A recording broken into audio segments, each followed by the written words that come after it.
He creates this global cricket body, but the key word is imperial. So he links South Africa with Australia and England. But because it's imperial, to go back to the start of this podcast, that means the USA are not included. And actually, USA at the time were probably the fourth or fifth best team in the world. And cricket was also strong in Argentina. So that is the first example and a reoccurring theme. And yeah, kind of depressing and sad is again and again, Test cricket has really been a gatekeeper and has sought to exclude more than include. And had these doors really been opened when they unlocked, Test cricket could now be, I think, a much more popular game played in many more countries around the world.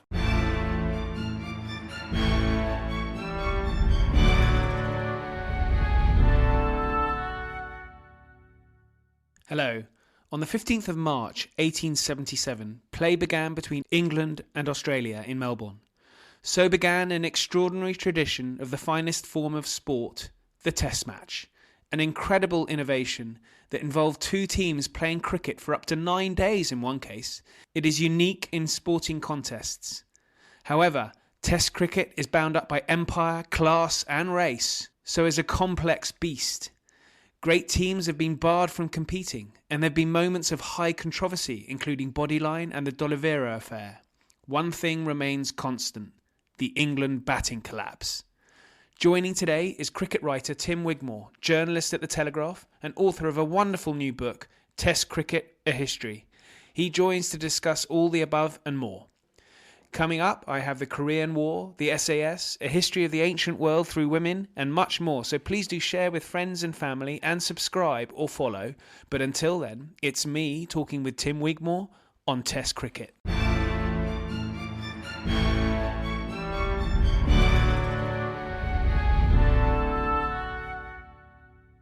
Tim, welcome to the podcast. This is a huge pleasure for me to have you on.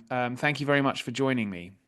Thanks so much, Oliver. Yeah, hopefully it's a slightly different one to what you normally have. It is. We did the history of football, but a while ago, and I have been meaning to cover cricket because we have a sort of, cricket playing audience, although lots of Americans. But as we know, I think that's the first cricket club, one of the early cricket clubs in New York. Is that right, Tim?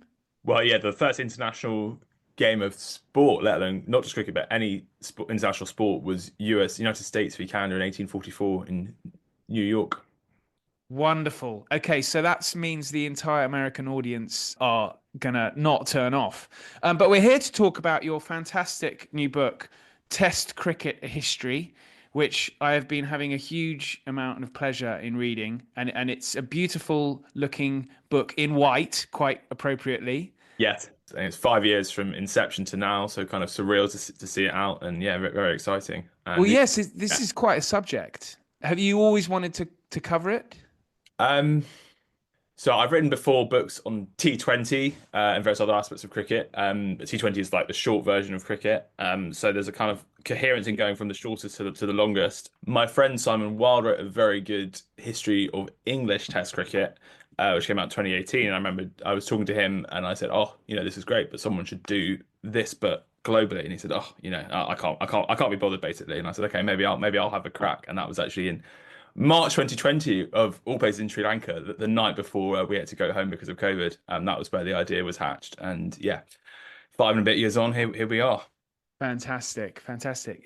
Right, so well, let's kick off really. And I know you write about the Test match itself, and it is quite an unusual beast if you compare it with other sports because, well, certainly its length. But perhaps the very few Americans who are listening and are not sure about what cricket is. Why is Test cricket unique?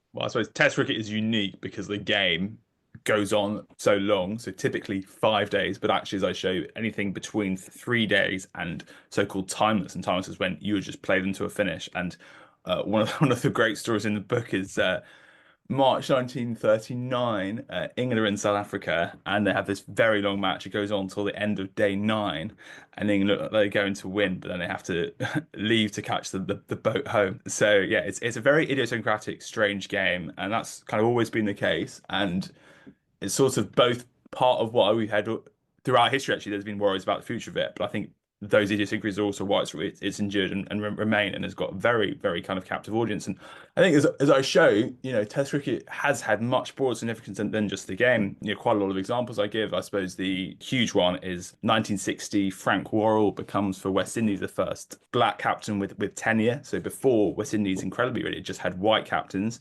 And so having a black captain, it was actually very much linked to the struggle for independence in the region. So people saw a link between having a black captain and independence, and actually independence followed in the 1960s for the bulk of countries in the region. We have South Africa being banned for apartheid in 1970. And you have this amazing story where in 1968, England are playing against Australia, have Basil D Oliveira, who is a South African raised player who is seen as Cape coloured by the odious descriptions used in South Africa. And he then moves to England. He then qualifies for England and he plays an amazing innings against Australia for England, 158. But he's still not selected in the Ashes tour that's picked immediately after. And basically what has happened, although the minutes have conveniently been lost, is what has happened is that the South African government have put a huge amount, via channels, have put a huge amount of pressure on England or the MCC Marylebone, the Marylebone club, which have picked the tour to not pick him, basically. And so the minutes go disappearing. But there's lots of, the South African government was hugely invested in making sure this tour happened, because for them, still playing Test cricket was a sign that their regime was kind of normal. That's why it was so important to them. And so when you took Test cricket away from South Africa, that was really important in exposing to white South Africans actually what the world really thought of their regime, and therefore potentially being a factor in driving change. That incident is very interesting, and I'm glad you've mentioned it, because, as you say, the MCC Marylebone Cricket Club selected the England side in those days. Yes, But for away tours, yeah.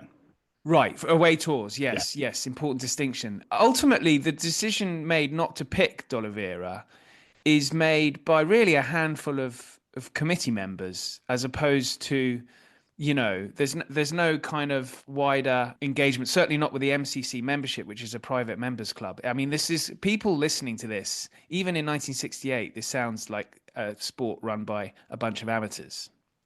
Yeah, but a bunch of amateurs of the right kind of stock, which has always been the thing in cricket. And one of the, again, they've talked about Test cricket having this broader importance. So England until 1952, they had a policy of picking an amateur as captain. So basically, you had a divide between, you had professionals who were basically just paid to play normally. Then you had amateurs who were unpaid, at least in theory. And amateurs were basically, they were kind of aristocrats almost, at least quasi-aristocrats. So they were public school educated, they were very, very posh and kind of landed gentry. And you had a situation where the amateur would always be captain. And without getting into the weeds of averages, as I show, the records of England amateur captains was really very, very poor. So a decent average is sort of 35 as a batsman in Test cricket, at least. And you'd hopefully be a lot more than that. And for England in the first 10 tours that the MCC runs to Australia, which is the Ashes, England's biggest tour, until 1951, England captains have a batting average of 22. So they are nowhere near worth their place in the side, let alone being captain. And you basically have a situation where England are picking the right, in inverted commas, the sort of person to be captain, and then kind of reverse engineering the rest of their team around that. And Australia just do not have this policy. So Australia just pick the best players. And there's all these kind of grand theories for why Australia are consistently a little bit better than England. And as I argue, one of the simple thing is Australia go nearer to picking their best 11 players than England. I guess, again, it's a very common theme, people not picking their best team. You talk about West Indies, they have they're focused on picking sort of 4 or 5 white players in their team until the 60s and having a white captain, which again means they end up picking a much weaker team than had they been picked on merit. We have England in a basically foreshadows of the affair with D'Oliveira. So England in 1930 go to South Africa, and they have a very good British Indian player, Dilip Singh, who's very good, like an outstanding player, and he's not picked. And effectively, again, there's not a smoking gun, but it's pretty obvious what has happened is there's been pressure to not pick him. And actually, a lot of people involved up until the 60s, prominently in the MCC, had big business interests in South Africa. Talk about morals, that's one thing, but the right thing to do, but actually just in their narrow financial interests, it was not in their interest to do anything to draw attention to what was really happening in South Africa. Again and again, you have this sort of nexus of cricket, Test cricket, people who run it, and the established. It's a very odd dynamic. And yeah, go back to when the first kind of global governing body for cricket is formed in 1909, and it's formed by A. Bailey, who is an Anglo-South African mining magnate, really. And his son marries Churchill's daughter to give a sense of how kind of involved in the establishment he is. And he creates this global cricket body, but the key word is imperial. So he links South Africa with Australia and England. But because it's imperial, to go back to the start of this podcast, that means the USA are not included. And actually, USA at the time were probably the fourth or fifth best team in the world. Cricket was also strong in Argentina. So that is the first example and a reoccurring theme. And yeah, kind of depressing and sad is again and again, Test cricket has really been the gatekeeper and has sought to exclude more than include. And had these doors really been opened when they were kind of unlocked, Test cricket could now be, I think, a much more popular game played in many more countries around the world. And I suppose its future more assured. Well, yeah, of course, if you have more vibrant countries playing, then you're going to be in a better state. But the interplay of empire and Britain and the sort of establishment, you see that so often. And to kind of compare it to other sports, the idea of you have this status for Test cricket, which is very, very odd actually. Because if you think about football, any two countries can play in football and it's still an international match, and people know it's not going to be the same sound as Brazil, Argentina, but that's okay. But cricket has, because of this kind of exclusionary element, has had this preoccupation with keeping people out who will, study the statistics. There are stats in my book, but sport is not played for statistics. It's a very odd thing to say we can't this country play because they, might ruin the stats, make it hard to compare players. It's a very bizarre thing, but there is this deep strand in cricket. Well, as a cricket fan, I find that hugely frustrating because once teams are admitted into the test playing arena, as we can see in your book, they rise to the challenge. I mean, look at Pakistan, Sri Lanka. Sri Lanka won the World Cup. It had only been admitted as a test playing nation in the 80s. So by keeping them down, keeping many nations down, they are, I guess, test cricket remains the preserve of the sort of traditional playing nations. Yeah, but you're right about those examples. There's also counter examples. So New Zealand was, I think, 42 test matches, 26 years. India was 20 years until their first victory. So some actually now, very established nations taking a long, long time to make their mark in test cricket. And that's partly because, yeah, the game is so difficult and so unforgiving. And at lower levels, you don't play a game for 5 days, and therefore you have a transition to playing this internationally is very, very difficult. And actually, things like infrastructure and stuff is very, very important. And there's this, and I talk about in the book, there's this odd dynamic where for bowlers, if you've got the talent, you can rise from almost anywhere within reason. Like you do get stories of people who barely bowled until they were sort of 15, 18 even, and then they're actually their physique is perfectly suited and they're actually fantastic. Whereas with batting, it does tend to require a lot more hours, like much better facilities in terms of pitches, just having bats, having someone to throw at you and stuff. So actually you see this dynamic in lots of countries where more advantaged people move into batting, partly because batting is less like hard work. It's easier to hit a ball than to kind of move your back into a difficult way and bowl it. And so in England you had this thing of where you traditionally have the batsmen would be from private schools in the south, and often these amateurs who would be seen to play with flair, though as I say this is often quite exaggerated, and then the bowlers would be from sort of the coal mines in Nottinghamshire was the cliche, and there were times when this was true. Now we see in South Africa, actually, where we see batsmen tend to be white players from quite a few elite schools, and there's been some very good black bowlers, but there's only been one black batsman who's scored a century for South Africa since readmission in 1992. And I think that is because the kind of nurture element required to be a top batter is so much more than for a top bowler. So again, socioeconomics are actually, go along a lot further to determining who the best batters are. Whereas bowling is more about talent and kind of merit. And there's that class element in this country where even the test team today, many of the batsmen are privately educated and the bowlers are. No, I mean, I'm making a bit of a sweeping generalization here, but it's certainly true that the England cricket team is predominantly privately educated, isn't it? Yeah, I mean, now there's a slightly different dynamic where you do get a lot of schools who kind of look to sign players, and they sign them partly to help them, but also partly as a marketing tool. So, Joe Root, I think, was 15 when he got a scholarship at a private school. So there's a debate about, was he going to be Joe Root anyway? It is complicated, but yeah, broadly, it does still hold true to an amazing amount. So these trends kind of repeat themselves throughout history. I think there was 100 years ago, Lord Hawke, who was one of these kind of grandee amateurs who was actually very influential in kind of spreading cricket around the world, but he says, "Pray God that no professional should ever captain England. I love and admire them all, but it just would not be the same." These strands go so deep, and I'm not sure any sport has this sort of level of kind of class obsession with the amateurs professionals. Although that said, obviously rugby was an amateur game until 1995, which is, looking back, is incredible how recent that was. So cricket's always had these kind of worn these multiple hats, where at places it really has been incredibly popular, kind of across class lines and everything. And then in other pockets, it's been very, very linked to establishment and a certain type of person playing it. So it's kind of odd it's had these two strands in parallel, because, yeah, sometimes people say, English cricket is just a posh game, and that's actually not true at all. But it's probably true in pockets in the south and stuff. So it's an interesting dynamic, and I think the game has always reflected these tensions. It's certainly been a window into the kind of broader world, broader society. And at times, I think it has also been a force in its own right, where it's actually helped to shape the kind of what the world around it. We talked about some of those examples with West Indies, with South Africa, and so on. So there are definitely times when it's had this broad significance. And actually, one of the great sort of sliding doors of Test cricket that I came across was 1950.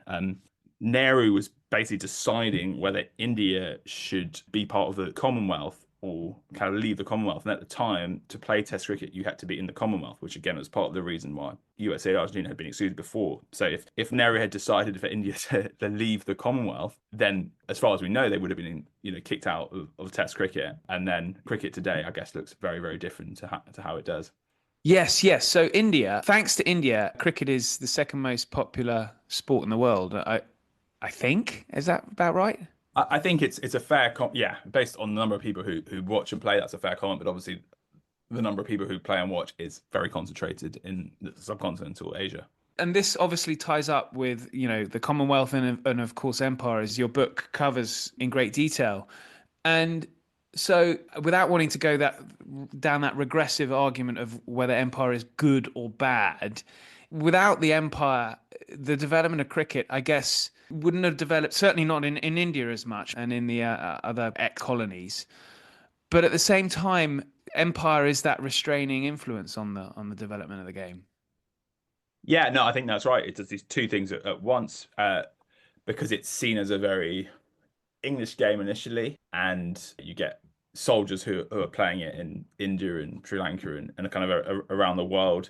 But then, because the people who run it like it to be seen as linked to empire, then that acts a way of excluding other countries. So it didn't need to be this way. Obviously, empire was crucial in cricket spreading around the world, but it being such an empire game was not inevitable. But as it was, you have Afghanistan 2017 are the first country that was never a part of the British Empire or Commonwealth to play in Test cricket. Every other country had been before, some had left the Commonwealth and so on, but everyone else had at least been part of British Empire at some point. So the Afghan story, which obviously has taken on a very tragic turn since 2021, but that was the first real time when a Test nation developed without links from Britain, really, almost at all, because the spread of cricket in Afghanistan, as I talk about, was basically product of Afghan refugees during the war against the Soviet Union in the 1980s, going to Pakistan across the border, and then kind of coming across cricket and falling in love with cricket, and then taking it back to Afghanistan. So actually, that's the case with the engine was Pakistan of spreading the game. So that was a really different and fascinating story. And yeah, amazing that they've became a Test nation on merit on their men's team. Although, as I say, even when they were admitted to Test status, to be a full member, the official requirements did involve having a women's team that was functioning and of a certain standard, and the ICC just ignored their own rules in that instance. And now obviously getting a lot of flack for it, but actually should have probably got more criticism at the time for ignoring their own rules. I think Afghanistan was seen as such a positive story, and yeah, now it's got such a tragic element as well. Hello, Ollie here. Please forgive my interruption, but I wanted to let you know that at Aspects of History, we produce a digital magazine featuring articles, interviews, short stories, and book reviews of the best historical writing available. Authors featured including Ben Macintyre, Lucy Worsley, Andrew Roberts, and plenty more. An annual subscription is available for only $9.99. That's pounds or dollars. Yep, you heard that right. That's 6 issues for under £10 or dollars. Head over to aspectsofhistory.com to subscribe, where you can also gift subscriptions. Now back to the show. It's difficult to know what the best way forward is, because if you throw Afghanistan out of competing, the Afghan regime they don't strike me, the Taliban, as particularly interested in cricket. This isn't something that's going to frustrate them in their domestic reforms, is it? So the Taliban, as far as I know, they're a very broad spectrum of opinions on cricket. There are some Taliban officials who seem to genuinely love cricket and do sort of try and use the team's success to sports wash, basically. You have other people in the Taliban who not only don't care for cricket, but actually kind of actively are opposed to it. So you seem to have a broad spectrum of views on cricket. There are stories of Taliban commanders who are listening to matches on their radios and things, which was absolutely insane, really. So obviously people make the comparison with apartheid South Africa, which I can understand that comparison completely. I don't think it's necessarily. I think sport was a bigger part of the regime in South Africa, and the ICC now has reached a place where it is doing what it should have done probably 4 years ago, which is it's funding a scheme for Afghan women cricketers who have fled the country. The question is what that will lead to. There absolutely is a case to boycott Afghanistan. There's also a counter argument. Actually, not exactly sure what I think, which is me neither. I find it. Yeah. But all I would, so I don't know what actually is the right approach. I think funding the women's team is a positive step, but whether it's remotely sufficient is a valid question. But all I would say is I don't think South Africa's situation is not a perfect comparison, because the South African government was so intimately involved with the game there. But yeah, it's another example, throughout history that, Test cricket has had to confront these issues. I guess it's been a window into, the political issues within countries and between them, which is why, geopolitical issues have happened again and again and again. There was an England tour playing West Indies, and they were meant to play a match in Guyana, and that had to be cancelled because one of the England players had been paid to play in South Africa, and the government Ghana, said, no, you can't come here. As a result of that, West Indies are leading the charge against South Africa in apartheid, and you have, as I talk about the book, you have these rebel tours to South Africa. It's basically where you get the South African government enlists sponsors to fund these tours, but it gives them tax breaks of sort of literally 90%. So effectively, the South African government is directly funding these tours as in the 1980s. And the idea is, because they've been banned from Test cricket officially, they're going to basically pay players from West Indies, England, Australia to go on these private tours, and they'll kind of say these are Test matches, even though they're not official Test matches, but they can kind of market them and show there's still kind of top, high level international sport happening. And the South African government is so involved in funding these and running this, which again shows the importance of Test cricket to the regime there. And then there's these 2 tours from West Indies, and the players there, many of those who go on these tours end up living really incredibly sad lives. So they're basically ostracized at home. Some have, drug addictions and so on, become pariahs basically. And so that's a very dark situation. And yet you have in England, where you have these rebels. England has to have 2 rebel tours as well. And as I show, a huge number of England players who went on these rebel tours, they all got these bans for 3 years, but then they went on to subsequently play Test cricket again, captaining in some cases. At one point, the whole England selection panel was made up of former rebels on these tours, and they're lecturing the England players about sort of not caring enough for the badge and stuff. And the kind of hypocrisy is rank. The sort of saddest themes of the book is that the rule book is very much, it's a tool when it suits the establishment, and when it doesn't, it can just be ignored. So they're very much, that is a very common theme in the book. Absolutely. So if we just go back to one tour that I was very keen to speak to you about, which is, of course, the Bodyline tour. Yeah, that was coming. And you mentioned the fact that I've plenty of Australian listeners, I'm sorry to say, Tim. And this rivalry has dominated Test cricket since the very start. But the Bodyline tour, the England touring team is captained by Douglas Jardine, who, you know, Yeah. is this amateur, went to Winchester, pillar of the establishment. But having read your excerpt and also a very good book by David Frith on it, his sheer willpower to drive the team onwards, you know, through actually, you know, the establishment back in England weren't keen on his tactics. This makes it more complicated than the English behaving terribly badly, although I do think they did. And actually, I remember, you know, in reading your book, I'm almost on the side of the Australians, which is a very unusual feeling. Yeah, so this is 1932-33, and the context is Australia have Don Bradman, who is statistically possibly the best sportsman in any sport, let alone in cricket. So his average is 99.94, and basically the next best of anyone is 61. So he is like 40% better than everyone else who's ever batted, which is just so ridiculous. And so England are looking for a way to cut this guy down to at least being just a normal great player rather than two great players in one effectively. And so this is obviously a time when there's no helmets. You know, people don't wear helmets. They have gloves, but they're not great. Like you can get really, this is a leather ball, remember, and you can get really hurt by this. So England and Jardine, he hatches a plan to bowl basically to get his fast bowlers to bowl really into Bradman's ribs and even higher up his head and have lots of fielders kind of around that corner on the leg side as it's called. And really, this is a tactic that occasionally some people have flirted with before, but no one's done it on a kind of systematic basis as Jardine as he plans to do. And Jardine is a very uncompromising figure. So when he's appointed as captain, the story one of his old teachers at Winchester says he may win the Ashes, but he may lose the Empire as well. So he has this absolutely kind of ruthless and very single-minded in his focus. And actually his players actually do really love Jardine. So there is a thing there. And at times actually when he faces this type of bowling himself, he's very courageous. But what he does, yeah, so he enlists this plan. Has Harold Larwood is the kind of flag bearer for it. He's from Nottinghamshire, the kind of traditional producer of English fast bowlers, that kind of classic North/Midlands versus Southern amateur divide. And yeah, Larwood, but you have a situation where they have Gubby Allen as well. So Gubby Allen is a fast bowler from an old Etonian and becomes such a part of the establishment.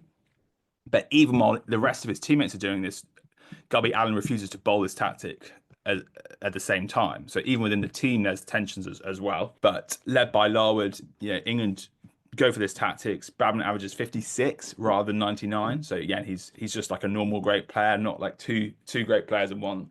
England the Ashes 4-1, but it causes a huge amount of tension. There's all these kind of diplomatic cables. A number of Australian players are hit and failed.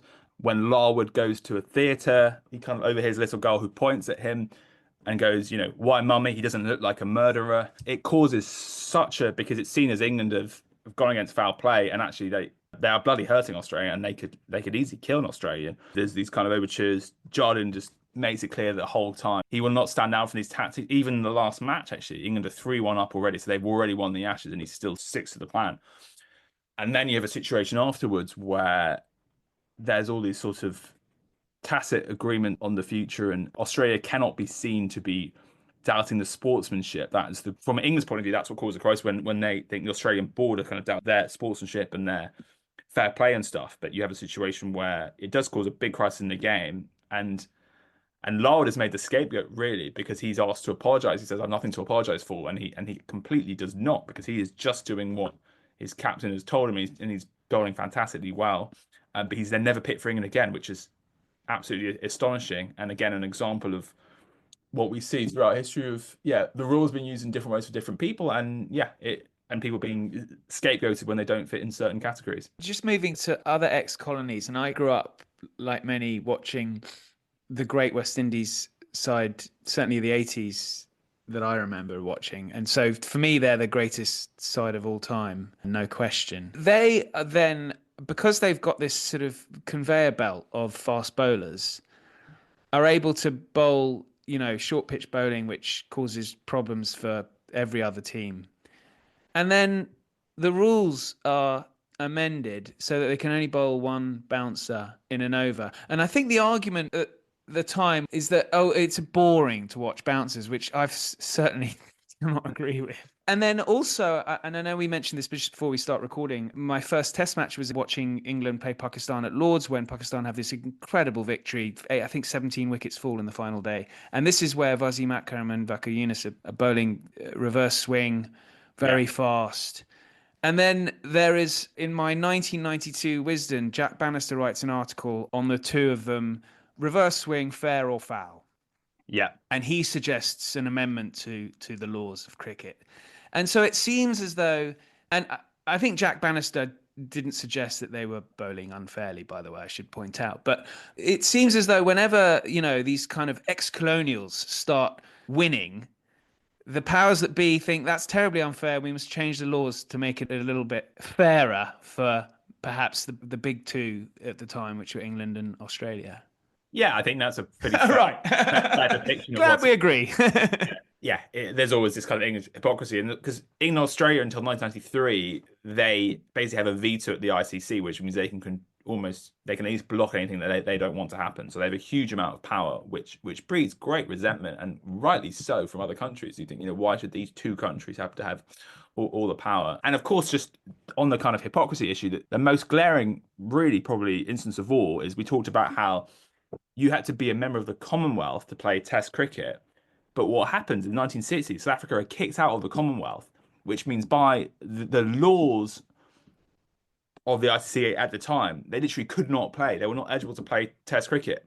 And England, Australia, New Zealand, they just ignore these rules because they don't suit them, and they just carry on playing South Africa and call them Test matches. So actually, there is some debate about whether these matches in the 60s should even have counted as Test matches. South Africa were a very good side, but the point is they were literally against the rules of the ICC at the time. But we see again and again the rules are there to be invoked when they support the establishment and ignore when they don't.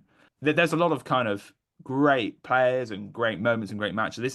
There is lots of celebration of Test cricket in this book, but also it is a very kind of open-eyed history, and there are lots of very grim parts that need to be discussed. So it's a clear-eyed history, and some of the instances were kind of depressing of just how again and again these trends they occur again and again, and the villains are often often England. I think is also fair to say. The funny thing is that one of the great attractions of cricket is this such an unusual game. It really is. It's with all its laws and rules and we saw in the recent Ashes series with Johnny Bairstow. At Lords, I was actually in the long room when the Australian team came in to lunch. I did not behave badly. I hope you weren't. Yeah, I absolutely. Actually, I went in because I suspected something untoward would happen. So I said out loud, not that loudly, just treat them with silence. That's the best way to do it. But of course, some idiotic members who I think two of which have been expelled. You might know. You might. Yeah. People were they were banned for life. Quite right too. Kind of control. Terrible. But you have this game that it has all these little intricacies that makes it such a wonderful game. But then at the same time, because of that, it's it's bound up by tradition and history, which is so important, but also what restrains it from, I guess, becoming even more popular than it could be. Yeah, so I think looking like in writing this history, it was amazing how much during what we think of as like these great eras of Test cricket, people are so worried about the future. People aren't coming anymore. So there was something kind of wired into the game about Test cricket and it's kind of existential fear. So in the so-called the golden age, what it's now called, which is basically between 1895 and 1914, really, that is seen as the golden age of Test cricket, really, to many, full stop. And yet, even in this period, I was looking, and actually, people were very, very worried about the future and stuff. And I do think actually Test cricket deserves a bit more credit in terms of it seems this very conservative game, and of course, it is this very strange, weird game, but it has really adapted a lot over time. Matches have been played between 3 days and unlimited days. England used to play. There's this debate now about 4-day tests, which I find odd because England used to play 3-day matches at home as standard and stuff. You've had all these changes in terms of the number of teams has gone from 2 to 12. You have day-night matches. You used to have wickets that weren't covered, which basically so when it rained, it would be almost impossible to bat afterwards. The number of boards in and over used to just vary in different countries. So you have had all these shifts over time. I mean, helmets, it's another huge one in terms of actually how the game is played. So the game has adapted, and it deserves probably a bit more credit than it gets, but it's often done very reluctantly, and it's had this exclusionary tendency. So again, we've seen it. Sri Lanka should have got test status earlier. Pakistan got test status in 1952, but again, they probably should have got it at partition five years earlier. West Indies are, who get it in 2028. They probably should have played Test cricket earlier as well. So yeah, again, the establishment is very reluctant to admit new teams. Sometimes you get teams they're promoted probably when they're on the way down already, and there's a bit of a sense of the moments missed. It's intertwined with so many broader aspects, which meant writing it was fascinating because this is in some absolutely of kind of aspects of the British Empire as well, and things like the rise of India and everything else. So you have so many strands that you do feel in Test cricket, and yeah, in terms of India now, looking at the history, it's incredible how bad India were for so long. So until the 2000s, they lose more matches than they win in every single decade that they play, which is remarkable. And I had an interview with Sachin Tendulkar, which is obviously a great privilege, and he, maybe one of the best, definitely one of the best test players of all time, and arguably the most famous full stop. And he only wins one of his first 44 test matches away from home, which is astonishing. And all these stories of him, his amazing performances, but didn't get really support from his teammates. Yeah, you can see the rise of India through the surge of their cricket side. One thing I wanted to ask you about, which I picked up on describing the two great sides of the 80s, 90s, and 2000s, West Indies and Australia, is that you have two sides where they don't have a great all-rounder in their side. And I wondered about that theory of, all-rounders versus complete attacks. Is it a hindrance then? Is the problem for England that they they have these great all-rounders, but have never really been able to rely on a settled, complete bowling attack? So yeah, I guess just to explain, so all-rounder is basically someone who contributes a lot with both the bat and the ball. So ideally worth their place as both a batsman or a bowler. In practice, kind of worth their place as one, and very useful in the other discipline. And so, because you normally have four bowlers in a test team, and if you have an all-rounder, they would bat probably at number 6, and therefore you effectively have 5 bowlers. So you have this big advantage. And England over time, yeah, as you alluded to, they had lots of great all-rounders, Ben Stokes, Andrew Flintoff, Ian Botham. Australia, who had fewer rounders historically, although had Keith Miller, who was one of the best of the lot, but they've had fewer rounders generally, and yet they've been a more successful team. I think I do look at this, and one of the kind of issues is with all-rounders, because the gold prize is so great, and England have often been guilty of looking for this gold prize and picking someone who actually is nowhere near good enough with either the bat or the ball, and just because in theory it would be incredible, but you end up picking someone who's not good enough in either discipline, and actually you weaken your side rather than strengthen it, and you kind of imbalance it rather than give it this extra balance. And so, as you alluded to, West Indies from 80s and 90s, and Australia from 95 to about 07, they didn't really have all-rounders, and basically because their specialists were so good, they didn't pick these players who weren't quite as kind of formidable in either discipline. But of course they both had such great bowling attacks that their four frontline bowlers were fine. So West Indies had a series of incredible fast bowlers, Michael Holding, Curtly Ambrose, Malcolm Marshall, Joel Garner, a remarkable array, several of whom I talked to for the book. And then Australia had Ben McGrath and Shane Warne, two of the best bowlers in history, plus a series of other very useful fast bowlers as well. So they were able to sort of trust in those to do the heavy lifting, really. And then we're kind of caught between two stools a little bit. The thing is, though, those all-rounders create such great moments. They do, yeah. Okay, so look, we're running out of time, but I wanted to ask you something that was a main feature of my childhood. In fact, I think it's a feature of my entire life, which is the traditional English batting collapse. Yeah. And I wondered how far, is this just a post-80s thing? Can you tell me whether this is something that is just a part of the makeup of an England cricketer, is to have the batting collapse?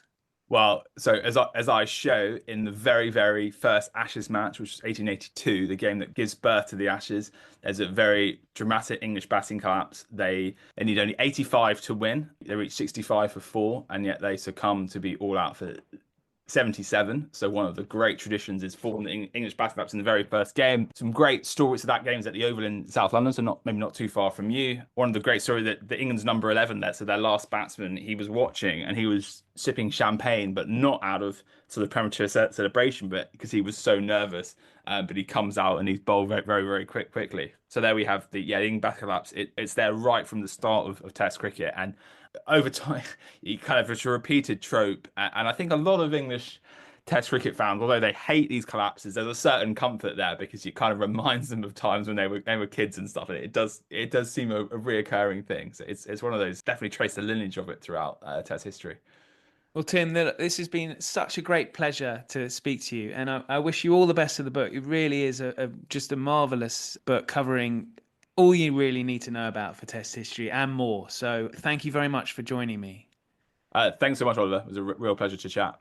Thanks so much for listening. Links are in the show notes. Please share with friends and family, and if you want to get in touch, you can through X or email history@aspectsofhistory.com. But until then, thank you and good night.